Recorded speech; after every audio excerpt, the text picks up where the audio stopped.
We got us a 2020 Volkswagen Jetta, and we're gonna be replacing the front brake pads and rotors. Let's get right into it. We got a 13 here and a 17 to keep it from rotating.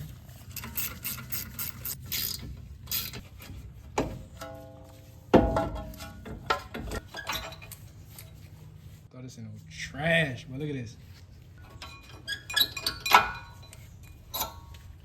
Front was right there behind it.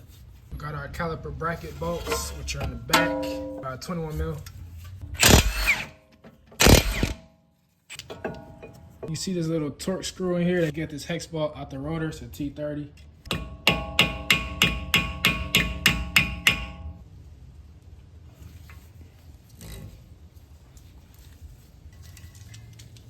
So these brakes are scrubbing pretty bad, as you could see from the brake pad. So here's what it's been doing to the back of the rotor. Got a brand new rotor here. You can see the screw hole right here. Just want to line it up, the screw hole on the hub.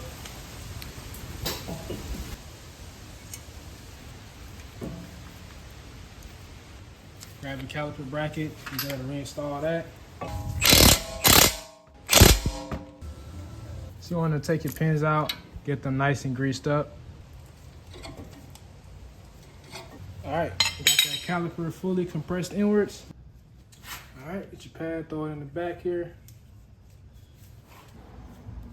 All right, go ahead and drop our caliper over the new brake pads now.